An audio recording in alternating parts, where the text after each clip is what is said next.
ఉన్నాయో ఆ పథకాలన్నీ చెప్తూ కలెక్టర్ గారు చెప్పారు. అవన్నీ ప్రతి ఒక్కరు మన బాధ్యత.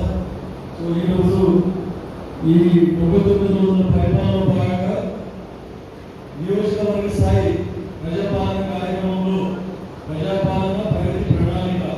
సో ఈ కార్యక్రమంలో భాగంగా నాతో ఉన్నటువంటి సబ్ కలెక్టర్ గౌరవనీయులు ఉమాహారతి గారు, మరియు మన స్పెషల్ ఆఫీసర్గా ఉన్నటువంటి జిల్లా వ్యవసాయాధికారి సుబ్బారావు గారు, కొంత వైద్యులైనటువంటి ఇంకా అధికారులు, జిల్లా అధికారులు, మండలాధికారులు, గ్రామ అధికారులు, వచ్చినటువంటి కొత్తగా ఎన్నికైనటువంటి సర్పంచ్ సోదరులు, సోదరులు, మరి పంచాయత్ సెక్రటరీలు, ఇంకా ప్రతి ఒక్కరికి పత్రికా మిత్రులు అందరికీ, ముఖ్యంగా పోలీస్ శాఖ వారికి అందరికీ కూడా నాకు నమస్కారం.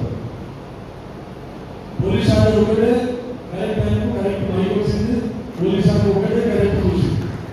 అది ఒకటి అది కూడా వేస్ట్ అయిపోతుంది. చాలా మంచి ప్రోగ్రామ్ అది. చాలా, ఎందుకంటే ప్రాంతం చాలా మంది కోల్పోతాము.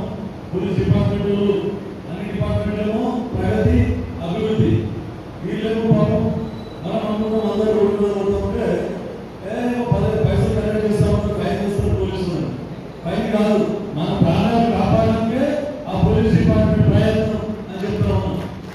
ఎంతో మంది చూస్తా ఉన్నాం, పెన్షన్లు వస్తూ ఉన్నారు, యంగ్ వీడియోస్ ఎంతో మంది 18 పిల్లలు వస్తూ ఉంటే చిన్న చిన్న పిల్లలతో వాళ్ళకి బాధ అయింది. సార్ పెన్షన్ ఎట్లా చెప్పామంటే సార్ తాగి సైకిల్ కూడా యాక్సిడెంట్ చెప్పాడు, రోడ్ యాక్సిడెంట్ చెప్పాడు. అంటే ఆ కుటుంబం రోడ్లో ఉంటాడంటే కదా, ఒక భర్త లేకపోతే భార్య చిన్న పిల్లలు ఉంటే వారి భవిష్యత్తు ఏం కావాలి. కాబట్టి రోడ్డు భద్రతా వారోత్సవాలని మన ముఖ్యమంత్రి రేవంత్ రెడ్డి గారు ఎవరు పెట్టని విధంగా రోడ్డు భద్రత గురించి మొత్తం ఇంత నిబద్ధతలో ఇది ఏర్పాటు చేయడం జరిగింది. అదొకటే కాకుండా డ్రగ్స్ మీద కూడా చాలా మాదకమైన కనబడుతున్న యువత పక్కన పడుతున్నారు. నిరుద్యోగ సమస్య చాలా ఉంది. ఏ ప్రభుత్వం వచ్చినా కూడా 100% నిరుద్యోగ సమస్య తీర్చదు. అటువంటిది మనం ఎంతో నిరుద్యోగ సమస్య తీర్చాలని అక్కడ పట్టుకొని ప్రభుత్వం ముందుకు పోతా ఉంది. నిరుద్యోగ సమస్య ఉంటే ప్రైవేట్ సెక్టర్లో వాళ్ళకి ఉద్యోగాలు కల్పించాలని చెప్పేసి స్కిల్ యూనివర్సిటీ, తర్వాత వారికి ట్రైనింగ్ ఇచ్చి వివిధ రంగాల్లో వారికి ట్రైనింగ్ ఇచ్చి ఉద్యోగ అవకాశాలు ప్రైవేట్ సెక్టర్లో కల్పించాలనే ఉద్దేశంతో మన ముఖ్యమంత్రి గారు మా ప్రభుత్వం కృషి చేస్తామని చెప్పేసి మీకు అందరికీ సభాముఖంగా తెలుపుతాము. అయితే ఉద్యోగాల సమస్య కుటుంబాలని ఉద్యోగంలో నిరుద్యోగ సమస్య పెరిగిపోతా ఉంటే మనము అడిక్ట్ అవుతాము. వివిధ శివాలకు మొత్తం వ్యసనాలకు బాధిసై కుటుంబం వారు కూడా ఆరోగ్యం పాటు చేసుకుంటారు. వారి రోడ్డు తల్లిదండ్రులను బాధ పెట్టి వారు కూడా రోడ్డును పడతారు, వారి భవిష్యత్తును పాటు చేసుకుంటారు. అట్లానే కూడా క్రీడా యూనివర్సిటీ పెట్టి స్పోర్ట్స్ లో అక్కడ పెట్టే గమనం, అక్కడ ధ్యాస పడకుండా డ్రగ్స్ పెట్టి ఇక్కడ మొత్తం మనం స్పోర్ట్స్ లో కూడా ముందుకు పోవాలని చెప్పేసి స్పోర్ట్స్ యూనివర్సిటీ కూడా మన ముఖ్యమంత్రి స్థాపించడం జరిగింది. ఎందుకంటే ఈ ఇష్యూస్ ఎవరు చెప్పలేదని పోలీస్ డిపార్ట్మెంట్ సంబంధించింది కాబట్టి అన్ఎంప్లాయ్మెంట్ చెప్తా ఉన్నాయి. దీన్ని ఉపయోగించుకొని మీరందరూ మాదక ద్రవ్యాలకు బానిస కాకుండా ఎప్పుడు రోడ్ సేఫ్టీని పాటించి మీ భవిష్యత్తును తీర్చిదిద్దుకునే విధంగా అన్ని ప్రభుత్వం అందించే అవకాశాలు అందిపుచ్చుకొని మీరందరూ కష్టపడి చదివి అన్ని గ్రూప్స్ ఎగ్జామ్స్ రాసి ఇంతకుముందు ఏమంటే సార్ టీచర్ జాబ్ నారాయణ ఎప్పుడు చెప్తా ఉంది నిరుద్యోగులకు టీచర్లు జాబ్ ని ఓరియంటేషన్ గా చదవకండి, అయిపోయింది. దాన్ని అధిగమించడం నారాయణలో ఒకప్పుడు విధిలో చెప్తుంది. కానీ నారాయణ రోజు స్టేట్ లో ర్యాంక్ తీసుకుంటా ఉందంటే మన ఉపాధ్యాయుల ఘనత, మన విద్యార్థుల ఘనత అని చెప్తా ఉన్నాం. ఎందుకంటే అందరూ కాలేదు, మన గ్రూప్ 1, గ్రూప్ 2, గ్రూప్ 3, గ్రూప్ 4 కూడా చాలా మంది ఉద్యోగాలు వచ్చాయి, అపాయింట్మెంట్ ఆర్డర్స్ వచ్చాయి. చాలా మంచి ర్యాంక్స్ ఉంది. కాబట్టి ముందు నేను ప్రతి ఒక్కరికి ఏం చెప్తామంటే మీరు మినిమం డిగ్రీ చదవాలి, గ్రూప్స్ ప్రిపేర్ అయ్యింది, కాంపిటేటివ్ ఎగ్జామ్స్ ఓడి అందరూ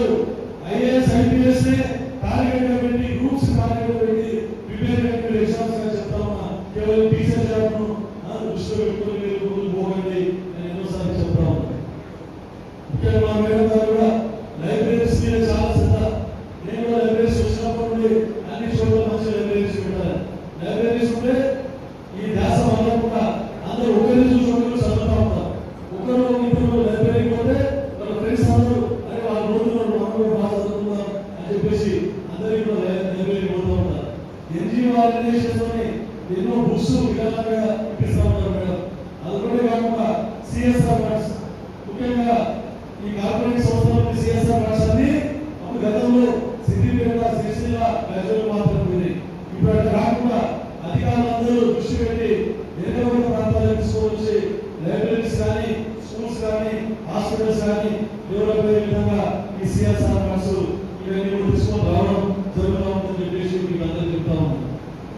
ముఖ్యంగా గతంలో ప్రభుత్వం మనకు సోనియా గాంధీ గారు ఎప్పుడు చెప్తా ఉన్న తెలంగాణ ఇచ్చినప్పుడు 15,000 కోట్ల రూపాయలు మిగిలి పెట్టుకున్న తెలంగాణ రాష్ట్రాన్ని 10 సంవత్సరాలు పరిపాలించి దివాళా తీయించి 8 లక్షల కోట్ల అప్పుతోనే మనకు మన చేతులు పెట్టడం జరిగింది.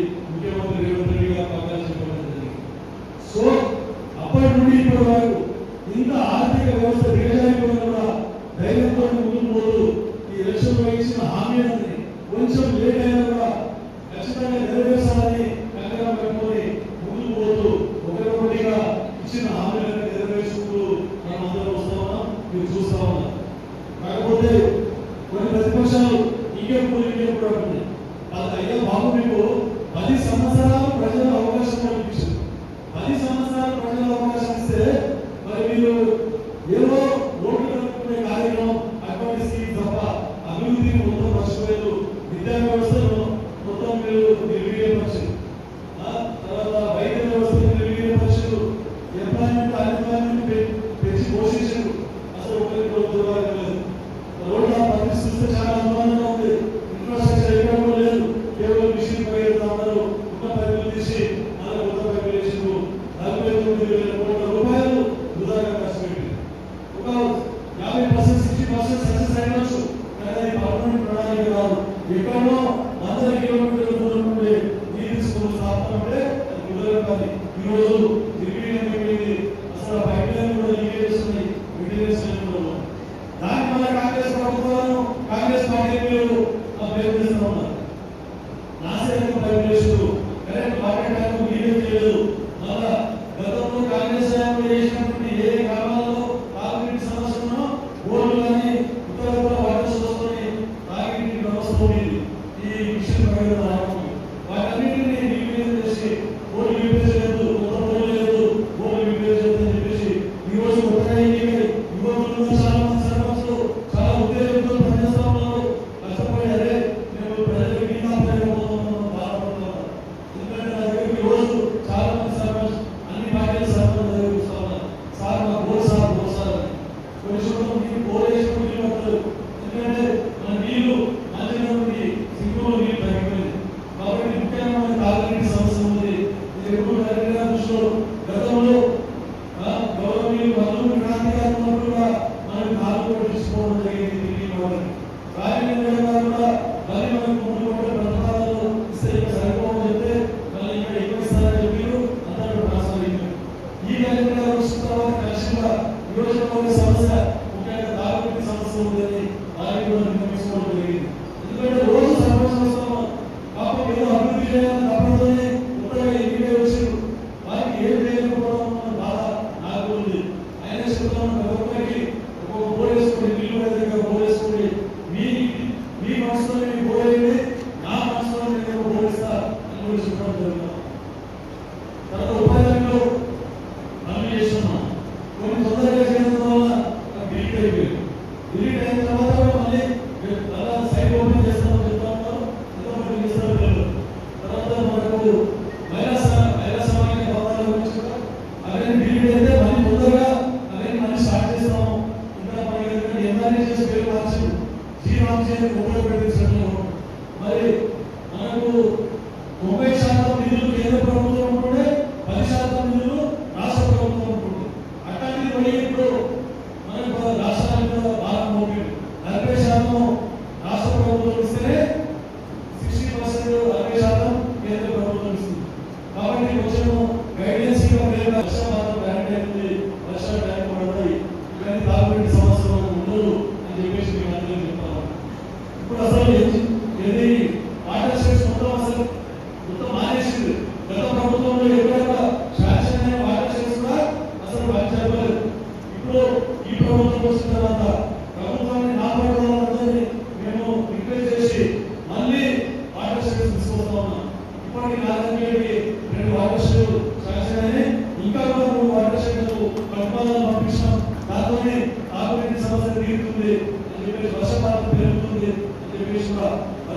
వర్షం నీటిని మనము ఒడిసి పట్టుకొని అక్కడే భూమిలో ఇంకే విధంగా మనం కృషి చేస్తే మనం వర్షం నీళ్ళు వేసుకోకుండా అక్కడే చెట్టాలు కానీ కందకాలు కానీ తగ్గట్టు నీళ్ళు చేస్తే ఇప్పుడు చేస్తే మన నీళ్ళు మనకు సరిపోతాయి. తాగునీటి కొరత మనకు రాదు. ఊళ్ళల్లో వ్యవసాయ భూములు కానీ తాగే నీళ్ళు భూములు కానీ మనకు నీళ్ళు ఇంటికి అడిగినప్పుడు అందరికీ చెప్తాము. ఇంకొక ఎత్తు తర్వాత సంక్షేమ పథకాల ఈ పనులన్నిటితో పాటు మళ్ళీ మనము రేషన్ కార్డు మీకు అందరికీ తెలుసు. గతంలో సన్నబియ్యం లేకుంటే అందరూ సగం మళ్ళీ రైతులకే వాళ్ళకి అమ్ముకుని మళ్ళీ రీసైక్లింగ్ అవుతుంది. ఉత్తమ్ కుమార్ రెడ్డి గారు సివిల్ సప్లైస్ మినిస్టర్ వాళ్ళు వచ్చిన తర్వాత రేషన్ కార్డు గురించి మరి ప్రతి ఒక్కరికి ఎంతమంది కొత్తగా పెళ్లి లేకుండా వచ్చిందో కొత్తగా పిల్లలు పెద్దగా పెళ్లి లేదో వాళ్ళందరికీ కూడా రేషన్ కార్డు ఇవ్వడం జరిగింది. కొత్త రేషన్ కార్డు లేదు అనుకుంటా అలాగే నిరంతర ప్రక్రియ కొంతమందికి రాకుండా కూడా మళ్ళీ మీకు కొత్త రేషన్ కార్డు అప్లై చేసుకోవచ్చు. కొత్త రేషన్ కార్డు వచ్చిన తర్వాత వారందరికీ కూడా సన్నబియ్యం 8,000 కోట్ల రూపాయలతో ప్రతి ఒక్క కుటుంబానికి మనకు సన్నబియ్యం ఇవ్వడం జరుగుతుంది. 90% మంది సన్నబియ్యాన్ని తినడానికి దాని తర్వాత రాజశేఖర రెడ్డి గారు ఇందులో వచ్చింది. మళ్ళీ ఇప్పుడు రేవంత్ రెడ్డి గారి హయాంలో ఇందులో వస్తున్నాయంటే కాంగ్రెస్ పార్టీ ప్రభుత్వాలు పేదల గురించి ఆలోచిస్తున్నా లేదా నేను అందరికీ సమర్పణ గతంలో డబ్బులు పెట్టుకున్నారు. అందులో పేదలు బిడ్డలు పేద ఉన్నది గొర్రె కట్టేయాలి బర్రెడ కట్టేయాలి ఏమో పెద్ద పెద్ద కథలు చెప్పి ఒక్క డబ్బులు పెట్టుకోవడం లేదు. నారాయణపేట 900 ఇళ్ళు అన్నీ ఉన్నాయి. కొన్ని నిజాంపేట కొన్ని పీపుల్ అలా చేసి ఇక్కడ కూడా చేయలేదు. ఇంకా నాశనకం అన్నింటిలో ఉండడానికి కూడా చాలా భయపడుకుంటున్నారు వాళ్ళు. అట్లాంటిది చూస్తా ఉన్నాం. ఈరోజు ఒక్కొక్కరికి 5 లక్షల రూపాయలు ఇస్తే దానికి 3, 4 కొంతమంది ఇంకా డబ్బులు వేసుకొని కూడా మంచి పెద్ద విద్యార్థి కుటుంబాలు వస్తున్నాయి. ఎందుకంటే మనకు 60 గజాల అంత లోపల కట్టుకోవాలని చెప్పేసి ఉంది. 600 ఎస్ఎఫ్టీ వస్తాను మనం డబుల్ బెడ్రూమ్ 2 బెడ్రూమ్లు ఒక హాల్ ఒక కిచెన్ ఒక టాయిలెట్ ఇవన్నీ వస్తారు. మన దాంట్లో పూజ అనుకుంటున్నారు. నిజాన్ని చూసి అబ్బులు పడుతున్నా. కొన్ని చోట్ల పోతే ఎంత బాగా కట్టుకున్నారంటే నిజంగా అప్రిషియేట్ చేయాల్సిన అవసరం ఉంది. ఇంకా మనం ప్రోత్సహించాలి. కొంతమంది కట్టుకోలేదు. కట్టుకోని వారి ఇద్దరు కూడా మళ్ళీ మనం ఆల్టర్నేట్గా ఎవరైతే కట్టుకుంటా ఉన్నారో ఎంపీలో పడింది అనంత ఉన్నా కూడా ఎంపీలో పడింది అనంత మీద వాటన్నింటినీ మనం పొగిలేటి శ్రీనివాస్ రెడ్డి జ్యోతిర్మయ శాఖ మంత్రి రెవెన్యూ శాఖ మంత్రి సమీక్ష చేస్తే ఈ ప్రాబ్లమ్స్ అన్ని చెప్పడం జరిగింది. అని చెప్పి ఎంపీలో ఉన్నాయని ఎల్లోకి మార్చి తర్వాత అడగ ఉన్నలో మాత్రమే ఎల్లులో ఉన్నది మళ్ళీ ఎల్లోలకు మార్చి వాళ్ళకు కూడా త్వరలో ఇప్పుడు మనం ఎవరైతే కట్టుకోని లేకుండా మిగిలిపోయిందో ఆ ఇద్దరు కూడా మళ్ళీ వాళ్ళకి శాంక్షన్ చేస్తారు కట్టుకునే వాళ్ళు. అది కాకుండా గతంలో ప్రజాపాలన దాంట్లో దరఖాస్తు చేసుకోవాలి. ఎవరికైతే మొదటి విడతలో ఇల్లు రాలేదో ఆ మొదటి విడతలో ఇల్లు రాలేదో కూడా అర్హత ఉన్న వాళ్ళందరూ కూడా ఇప్పుడు అప్లికేషన్ పెట్టుకోవచ్చు. మళ్ళీ ఎందుకంటే సైకోపై చేస్తూ ఉన్నారు. ఎంపీఓ ద్వారా మీరు పంచాయత్ సెక్రటరీల ద్వారా అప్లికేషన్ పెట్టండి. ఎవరైనా అర్హత ఉంటే సార్ మాకు గత ప్రభుత్వంలో లాగా ఆ పార్టీ మా పార్టీలో ఇస్తాం ఈ పార్టీలో ఇస్తాం కాదు. ఎవరైనా బీజేపీ ఉంటే పూరే శ్రమంతపూర్ వారికి ఇల్లు ఇచ్చే విధంగా కృషి చేస్తా ఉన్నా. బీజేపీలందరికీ కూడా అవకాశం కల్పించే విధంగా మా అధికారులు కృషి చేస్తారు. పంచాయత్ సెక్రటరీలు కూడా మీరు ఎవరు బీజేపీ వాళ్ళకి ప్రయారిటీ ఇవ్వాలి అని చెప్పేసి పార్టీ రైతుగా అందరినీ గుర్తిస్తే సెకండ్ విడతలో మళ్ళా 3,500 ఇల్లు మా ప్రభుత్వం ఇవ్వడానికి రెడీగా ఉందని చెప్పేసి మీకు అందరికీ తెలియజేస్తున్నాం. మన పొగిలేటి శ్రీనివాస్ రెడ్డి మంత్రి వాళ్ళకు నేను విజ్ఞప్తి చేయడం జరిగింది. సార్ మాది వెనుకబడ్డ ప్రాంతం, ట్రైబల్ పాపులేషన్ ఎక్కువ ఉంది, గిరిజనులు ఎక్కున్నారు, మాకు 1000 ఇళ్ళు అదనంగా ఇవ్వాలి నాయకులు అని మళ్ళీ డిమాండ్ పెట్టొచ్చా. సరే ఆయన సానుకూలంగా స్పందించారు. సరే ఏజెన్సీ లేకుండా మా ఊరికి అందరికి 1000 ఇళ్ళు వస్తే గిరిజనులు అందరికీ కూడా ఎక్కువ మంది గిరిజన సోదరులు ఎక్కడ ఇల్లు లేని ఉన్నారు వాళ్ళందరికీ రెడీగా ఉన్నారని చెప్పేసి మీకు అందరికీ తెలియజేస్తాను. సార్ నేను బేస్మెంట్ కట్టుకున్నాను సార్, బేస్మెంట్ పైసలు మాకు ఇల్లు సార్, ఒక ఇల్లు శాంక్షన్ వస్తుంది సార్ అని ఎంతో మంది వచ్చింది. దానిలో ప్రతిపాదన పెడితే సానుకూలంగా స్పందించింది. బేస్మెంట్ కంప్లీట్ అయిన వరకు బేస్మెంట్ డబ్బులు వదిలిపెట్టేసి మిగిలిన పైసలు కూడా ఇస్తామని చెప్పి ఇప్పుడు బేస్మెంట్ లెవెల్ ఇంకా కొంతమంది వచ్చి స్లాబ్ లెవెల్ సార్ ఇల్లు ఈ స్లాబ్ లెవెల్ ఇంక్లూడ్ చేయాలంటే అది కూడా అడిగింది అంటే అది ఇప్పుడే లేదు గౌతమ్ గారు ఎన్ని గారు ఇప్పుడే రాలేదు మనకి ఇంకా తర్వాత గవర్నమెంట్ ఆలోచిస్తుంది ఫ్యూచర్ లో మళ్ళీ దాన్ని కూడా ఇంక్లూడ్ చేస్తారు కొంతమంది ఎంపీలో పోయింది గతంలో ఇల్లు మహిళల్లో అవగాహన జరిగింది ఎందుకంటే 1 లక్ష రూపాయలు ఇస్తున్న ఇంటికి అక్కడికి పోయి ఎక్కడో హైదరాబాద్ లో నివసించే వాళ్ళ రేషన్ కార్డు మీద ఇల్లు శాంక్షన్ చేసుకుని ఎవరో డబ్బులు కాజేసి వాళ్ళకి అసలు తెలియదు కానీ వాళ్ళది లిస్టులో వచ్చింది వాళ్ళ అల్లంలో వచ్చింది ఎంపీలో వచ్చింది అట్లాంటి వాళ్ళు కూడా చివరిలో కన్సిడర్ చేస్తామని ప్రభుత్వం ఒక భరోసా ఇచ్చింది కాబట్టి దానికి కూడా మేము భయపడాల్సిన అవసరం లేదు అట్లాంటి లాస్ట్ ఇప్పుడే ఇస్తుంది ఇప్పుడు ఇస్తే మనం అప్పటిలాగా గోల్మాల్ అవుతుంది అట్లనే పక్కన మందిగా హ్యాపీ క్రియేట్ చేసి అందరూ కూడా దొరకదు బిల్లు కట్టకుండానే బిల్లు లేవద్దు అనే ఉద్దేశంతోనే ఇంత పక్కన మందిగా ప్రభుత్వం ముందుకు పోతామని చెప్పేసి మీకు అందరికీ చెప్తామా ఈ అవకాశం మళ్ళీ రాదు అగ్గిపెట్టి లేకపోయాము బిల్లు వచ్చినప్పుడు చూద్దామన్నారు గుణాలు తీసిన తర్వాత కట్టకుండా బిల్లు రావాలని చెప్పారు ఆయన కూడా నేను భరోసా ఇచ్చిన బిల్లు రాకుంటే నా జీవనకి ₹5 ఇస్తాను మీకు అందరికీ ఇల్లు కట్టండి అని చెప్తే ముందుకు వచ్చి కట్టిండు వాళ్ళే ఇల్లు రావాలని చెప్పేసి అడుగుతా ఉన్నాను కాబట్టి వారి మాటల్లో మీరు వారు ఏదో మాట చెప్తా ఉంటారు ప్రభుత్వం మీద బుద్ధ జరగడానికి అవన్నీ మర్చిపోవాలి మనది ఎప్పుడు కూడా అభివృద్ధి కాంగ్రెస్ ప్రభుత్వం అభివృద్ధిలో చూసుకుంటుంది అప్పుడప్పుడు ప్రతిపక్షాల విమర్శలు కూడా తిప్పి కొట్టవలసిన అవసరం ఉంది కానీ అదే పనిగా వాళ్ళని దృష్టి పెట్టి విమర్శ చేసుకుంటూ పోకుండా అనుకుని మనం చేసుకుంటూ పోవాలని చెప్పేసి మీకు అందరికీ చెప్తాము ఖచ్చితంగా మనకు పెట్రోల్ కావాలి ఎందుకంటే సంగారెడ్డి ఒక పెట్రోల్ పంపిణీ చేస్తున్నారు మైలేజ్ బిల్లు ఇస్తా ఉన్నారు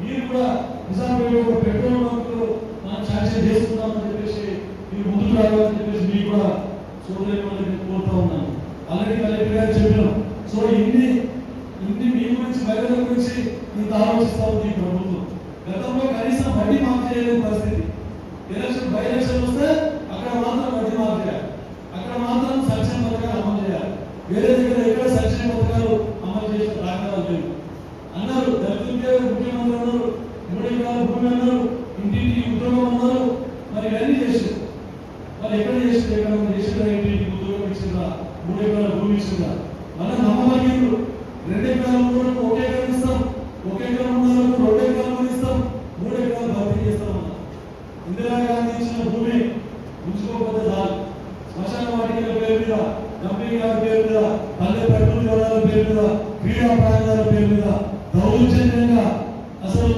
చట్టం ఫాలో కాకుండా బలవంతంగా పోలీసులను పెట్టి అవన్నీ ఉంచుకొని అసైన్మెంట్స్ ఉంచుకొని ఇవన్నీ కట్టడం జరిగింది కానీ ఇందిరాగాంధీ గారి ప్రభుత్వం ఆ రోజు నుంచి ఈ రోజు వరకు మన్మోహన్ సింగ్ గారి ప్రభుత్వం కాంగ్రెస్ హయాంలో ఎవరైతే భూమి కుంటుకొని బతుకుతా ఉన్నారో వాళ్ళందరికీ కూడా మనము పట్టాలు ఇవ్వడం జరిగింది బ్యాంకు ద్వారా రుణాలు ఇవ్వడం జరిగింది ఇందిరాగాంధీ ప్రభుత్వం బోర్డు వేసి కరెంట్ ఇచ్చి వాళ్ళందరికీ బ్యాంకు ద్వారా ఓడించి వ్యవసాయం చేసుకున్న విధంగా జీవనాధారం లభించే విధంగా కృషి చేసిన ప్రభుత్వం అంటే మన కాంగ్రెస్ ప్రభుత్వం అని చెప్పేసి మరొకసారి మీకు అందరికీ తెలియజేస్తా ఉన్నాం మరి ఎస్సీ కార్పొరేషన్ మొత్తం నిర్వీర్యం ఎస్టీ కార్పొరేషన్ నిర్వీర్యం బీసీ కార్పొరేషన్ నిర్వీర్యం ఏ కార్పొరేషన్ లో ₹1 లేదు అవన్నీ చేసి మళ్ళా ఎలక్షన్ ముందర దళిత బంధువులు పెట్టించుకోవచ్చు ఆ దళిత బంధువులు 10 మందికి ఇస్తే 100 మందికి తయారు చేయాలి చేసి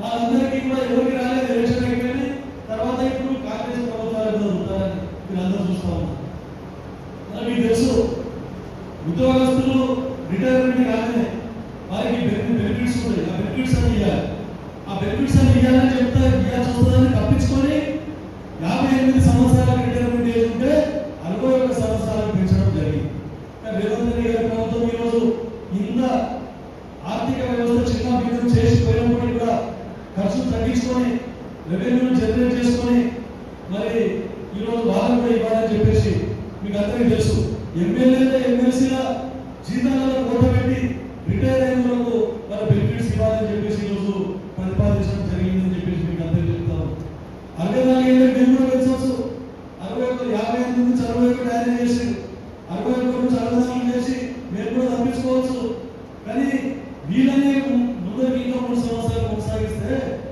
నిరంతర శ్రమ పడి ఎంతో మంది ఎగ్జామ్స్ రాసి పాస్ అయ్యి కొత్త ఉద్యోగాల గురించి, కొత్త యువకులు ఎంతో మంది ఉద్యోగాల గురించి వెయిట్ చేస్తా ఉన్నారు. మరి వారి పరిస్థితి ఏంటి?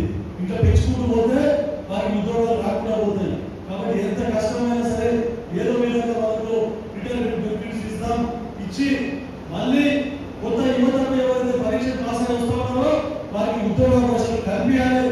ఏదైనా వాళ్ళు నష్టపోతారని చెప్పేసి ఈరోజు మరి పెన్షన్ చేయించకుండా వారికి ఉద్యోగ అవకాశాలు కల్పిస్తా ఉన్నామని చెప్పి చెప్తాము.